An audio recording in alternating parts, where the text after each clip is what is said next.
భూములు కనిపిస్తే చాలు టీడీపీ నేతలు అమాంతం గద్దల్లా వాలిపోతున్నారు. ఎవరి భూమైనా సరే తమ కైవసం చేసుకోవడానికి అడ్డదారులు తొక్కుతున్నారు. అధికారాన్ని అడ్డు పెట్టుకొని ఇష్టారాజ్యంగా వ్యవహరిస్తున్నారు. సంఘ సంస్కర్త కందుకూరి వీరేశలింగం పంతులు తన యావదాస్తిని సమాజ ఉద్ధరణ కోసం, పిల్లల చదువుల కోసం దానం చేస్తే టీడీపీ నేతల కన్ను ఇప్పుడు ఆ భూములపై పడింది. రాజమహేంద్రవరంలో హితకారిణి ట్రస్ట్ ఆధ్వర్యంలో 3 ఏళ్ల క్రితం వరకు నడిచిన విద్యా సంస్థలు ప్రభుత్వంలో విలీనమయ్యాయి. అయితే టీడీపీ అధికారంలోకి వచ్చిన తర్వాత ఈ భూములను సొంతం చేసుకోవటానికి దగుల్బాజీ వేషాలు వేస్తున్నారు టీడీపీ నేతలు. దీనిపై విద్యార్థి సంఘాలు మండిపడుతున్నాయి. తన జీవితమంతా సంఘ సంస్కరణకే అంకితం చేసిన మహనీయుడు కందుకూరి వీరేశలింగం పంతులు 1906లో రాజమహేంద్రవరంలో హితకారిణి సమాజం స్థాపించారు. ఆ తర్వాత ఇదే సొసైటీ అయింది. తన యావదాస్తిని హితకారిణి ట్రస్ట్కు రాసి చేసిన వీరేశలింగం పంతులు తెలుగు మీడియం హైస్కూల్ను ఏర్పాటు చేశారు.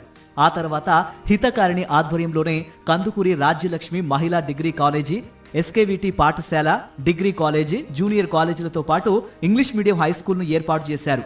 మొత్తం 24 ఎకరాలకు పైగా సొంత స్థలాన్ని వీరేశలింగం పంతులు దానంగా ఇచ్చారు. ఈ భూముల విలువ ఇప్పుడు కోట్లలో ఉంది.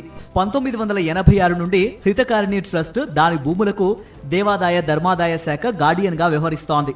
హితకారిణి ట్రస్ట్ ఈ విద్యా సంస్థలను నడపలేని స్థితి వస్తే వెంటనే వీటిని ప్రభుత్వంలో విలీనం చేయాలని ఆయన వీలునామాలో రాశారు. ఎయిడెడ్ కాలేజీల నిర్వహణ భారంగా మారడంతో 2022లో అప్పటి వైఎస్ఆర్ కాంగ్రెస్ ప్రభుత్వంలో ఈ కాలేజీలను విలీనం చేశారు. ఇందుకోసం జీవో నెంబర్ 42 జారీ చేశారు. దీని ప్రకారం రాజ్యలక్ష్మి మహిళా కాలేజీతో పాటు ప్రాంగణంలోని స్థిర చరాస్తులన్నీ ప్రభుత్వ ఆధీనంలోకి వచ్చాయి.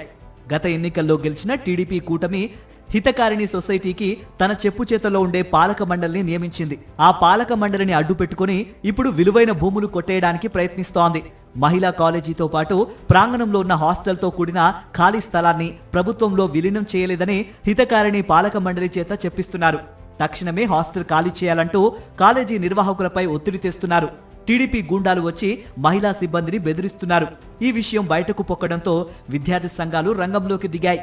హాస్టల్తో కూడిన స్థలం కూడా ప్రభుత్వంలో విలీనమైతే ఇప్పుడు దేవాదాయ శాఖ వచ్చి కొత్త నాటకాలాటం ఏంటని విద్యార్థి సంఘాలు నిలదీస్తున్నాయి. ఆపు చేసేవారో దాన్ని కొనసాగించాలి. హ్యాండ్ ఓవర్ ప్రక్రియని పూర్తి స్థాయిలో కలెక్టర్ ఆధ్వర్యంలో దీన్ని కాలేజీలకి హ్యాండ్ ఓవర్ చేయాలి. వాటిని ఆస్తుల్ని పరిరక్షించాలి. విద్యార్థులకి కాలేజీ అటాచ్డ్ హాస్టల్, అది ప్రైవేట్ హాస్టల్ కాదు. అది కాలేజీ విద్యార్థులే 250 మంది పిల్లలు, ఆడపిల్లలు దాంట్లో చదువుతున్నారు. ఇది విత్ ఇన్ ది కాంపౌండ్, ప్రహారీ గోడ లోపల ఉన్న హాస్టల్. బయట విద్యార్థులు ఎవరో దీంట్లో 1% కూడా ఉండరు. 2050 మంది అందులో చదువుతున్న కాలేజీ విద్యార్థులే ఉంటారు. కాబట్టి ఆ హాస్టల్ని కాలేజీకి గానే ఉంచాలి, కాలేజీ కానీ అభివృద్ధి చేయాలి. అవన్నీ యూజీసీ గ్రాంట్స్తో ఏర్పాటైన భవనాలు. ఇవి దీనికి ఎవరు ట్రస్ట్ నుంచి కానీ ఇతర బయట నుంచి కానీ ఎవరు ఇచ్చిన, ప్రభుత్వం నుంచి ఇచ్చిన ఇతర నిధులు ఏవి కాదు. దాతలు యూజీసీ గ్రాంట్స్ ద్వారా ఏర్పడినన్ని కళాశాలకే కొనసాగించాలని, కళాశాల కాంపౌండ్లో ఎటువంటి కమర్షియల్ ఆస్తులుగా ఉంచడానికి వీలు లేదనేది మా ప్రతిపాదన. టీడీపీ నేతల ఆగడాలు పెరగడంతో విద్యార్థి సంఘాలు ఆందోళనకు దిగాయి. జీవో నెంబర్ 42లో మొత్తం ఆస్తులన్నీ ప్రభుత్వంలో విలీనమైనట్లు స్పష్టంగా ఉన్నప్పటికీ కొత్త పాలక మండలి, దేవాదాయ శాఖ అధికారులు కలిసి భూములు కొట్టేయడానికి చూస్తున్నాయని విద్యార్థి సంఘాలు మండిపడుతున్నాయి. అయితే ఈ రోజు దాకా ప్రభుత్వం మారిపోయిన తర్వాత కొత్త పాలక మండలి ఏర్పడలేదు. కొత్త పాలక మండలి ఏర్పడిన వెంటనే వారం రోజుల వ్యవధి కూడా కాకుండా హాస్టల్ లోపలికి వచ్చి ఈ హాస్టల్ మాదంటూ కూడా ఈవో కానీ లేకపోతే ఆ పాలక మండలి సభ్యులు కానీ చెప్పడం జరుగుతుంది. ఈరోజు మొత్తం జీవోలో స్పష్టంగా ఎంటైర్ క్యాంపస్లో హాస్టల్ ఉంది. ఒకసారి కాలేజీ మ్యాప్ చూస్తే కాలేజీ మ్యాప్లో చివరి గోడ నుంచి ఎంట్రన్స్ గేట్ వరకు డిఎడ్ ఎంబీఏ బ్లాక్లు ఉన్న ఆ బ్లాకులతో సైతం మొత్తం కూడా కాలేజీకే చెందుతుందని స్పష్టంగా కనపడతా ఉంది. దాని ఆధారంగానే జీవో కూడా వచ్చింది. ఇప్పుడు రేపు పొద్దున్న ఈ పాలక మండలి కనుక దాన్ని టేక్ ఓవర్ చేసుకొని హాస్టల్ నడిపితే ఒక స్టూడెంట్ మేనేజ్మెంట్ హాస్టల్ కాస్త ప్రైవేట్ హాస్టల్ అయిపోతుంది. ప్రైవేట్ హాస్టల్ అయిపోతే వాళ్ళ ఇష్టానుసారంగా ఫీజులు పెంచుకునే అవకాశం వాళ్ళ చేతుల్లో ఉంటుంది. దాంతోపాటు దాని చుట్టూ ఖాళీ ప్రదేశం ఉంది, దానికో సపరేట్గా వెనకాతల వైపు నుంచి ఒక గేట్ ఉంది. కాబట్టి ఉమెన్స్ కాలేజీ విద్యార్థుల కోసం మాత్రమే ఆ స్టూడెంట్ మేనేజ్మెంట్ హాస్టల్ని ఆ రోజు ఏర్పాటు చేశారు. ఆ లక్ష్యం దెబ్బతింటుంది, విద్యార్థులు నష్టపోతారు.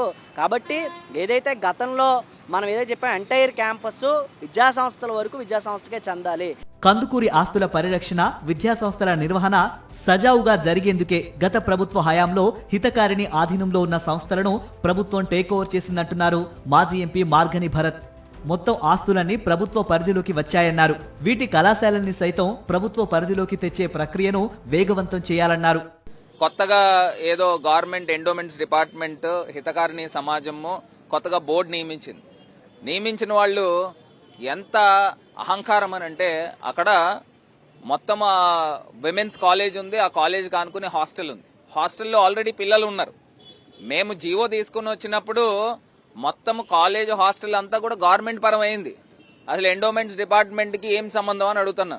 అక్కడ పిల్లలు ఉంటుండగా వాళ్ళందరినీ ఖాళీ చేసేయాలని రుబాబు చేసే కార్యక్రమం. ఆ మహిళలు ఉంటుంటే వీళ్ళందరూ తెలుగుదేశం గుండాలు వెళ్తారా? అక్కడ ఉన్న మహిళలందరూ కూడా రక్షణ గురించి స్టూడెంట్స్ ఫెడరేషన్ ఎస్ఎఫ్ఐ వాళ్ళకి ఫోన్లు చేసుకుని రప్పించుకుంటే వాళ్ళందరి పైన కూడా ఈ ఈవీఎం ఎమ్మెల్యే తీసుకొచ్చి కేసులు పెట్టే కార్యక్రమం. నేను అడుగుతా ఉన్నా, స్టూడెంట్స్ యూనియన్ల పైన ఎలా కేసులు పెడతారని అడుగుతున్నా. ఇప్పుడు మహిళల తరపున వాళ్ళకి రక్షణగా వాళ్ళు వెళ్ళారు. మీ తెలుగుదేశం గుండాలను పంపించి వాళ్ళని ఖాళీ చేసే కార్యక్రమం ఏంటి అంటే, ఆ ఆస్తిని మళ్ళీ వీళ్ళు కొట్టేసి ఎవరికో వీళ్ళు బాబులకి లీజులు రాసుకుని ఆ ఆస్తులు కొట్టేసే కార్యక్రమం చేస్తా ఉన్నారా అని అడుగుతా ఉన్నా. ఓవైపు హితకారిణి నూతన పాలక వర్గానికి అధికార పార్టీ నేతల అండదండలుండడంతో ట్రస్ట్ ఆధ్వర్యంలో విద్యాసంస్థల విలువైన స్థలాలపై అజమాయిషీ చేసే ప్రయత్నం జరుగుతోందన్న ఆరోపణలు వెల్లువెత్తుతున్నాయి. పాలక వర్గం అడ్డగోలు వ్యవహారాలను నిలదీసిన విద్యార్థి సంఘం నేతలపై కూడా పోలీసులు కేసులు నమోదు చేయటాన్ని అన్ని వర్గాలు ఖండిస్తున్నాయి. ప్రతిపక్ష పార్టీ నేతలు, ప్రజా సంఘాలు పాలక వర్గం తీరును ఖండిస్తూ ఆందోళనకు సిద్ధమవుతున్నారు.